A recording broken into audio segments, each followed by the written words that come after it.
Grafting পরীক্ষায় পেরিলা উদ্ভিদের প্রথম, দ্বিতীয় এবং তৃতীয় কলমের ভূমিকা আলোচনা করো।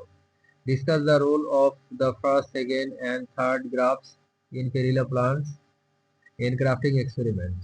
গ্রাফটিং পরীক্ষায় পেরিলা উদ্ভিদের প্রথম, দ্বিতীয় এবং তৃতীয় কলমের ভূমিকা নিচে উল্লেখ করা হলো। The roles of the first, second, and third grafts in perilla plants in grafting experiments are mentioned below. প্রথম কলম ফার্স্ট গ্রাফট এই কলমটি মূলত ফ্লোরিজেন তৈরি করে। The graft mainly produce florigen, এটি একটি উদ্দীপিত পাতা যা ফ্লোরিজেন উৎপাদন করে এবং দ্বিতীয় কলমের দিকে প্রেরণ করে। It is a stimulated leaf that produce florigen and send it to the second graft. দ্বিতীয় কলম সেকেন্ড গ্রাফট এটি প্রথম কলম থেকে ফ্লোরিজেন গ্রহণ করে। It receives florigen from the first graft. দ্বিতীয় কলম ফুল ধারণের জন্য প্রস্তুত থাকে এবং ফ্লোরিজেনের প্রভাবে ফুল ফোটাতে সাহায্য করে। The second graft is ready to flower and helps in blooming due to the effect of florigen. তৃতীয় কলম থার্ড গ্রাফট এটি দ্বিতীয় কলমের মতোই প্রথম কলম থেকে ফ্লোরিজেন গ্রহণ করে।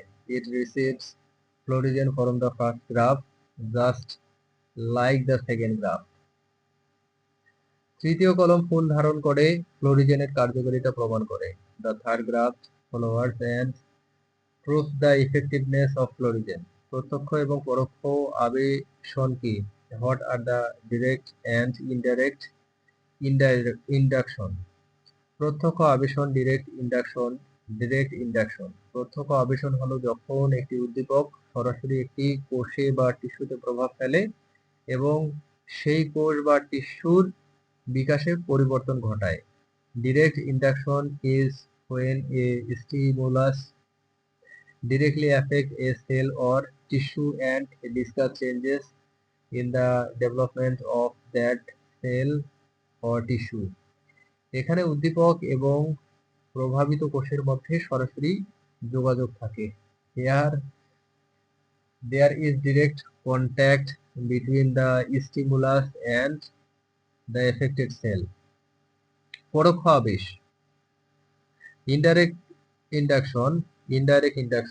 পরোক্ষ আবেশন হলো যখন একটি উদ্দীপক সরাসরি কোনো কোষে বা টিস্যুতে প্রভাব না ফেলে অন্য কোনো মাধ্যমে প্রভাব ফেলে এবং তারপর কোষ বা টিস্যুর বিকাশে পরিবর্তন ঘটায়। Indirect induction is when a stimulus does not directly affect a cell or tissue but affect it through another medium and then causes changes in the development of the cell or tissue.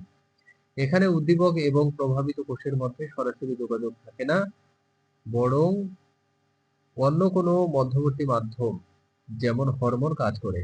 Here there is no direct contact between the stimulus and the affected cell, rather another intermediate medium such as hormones work.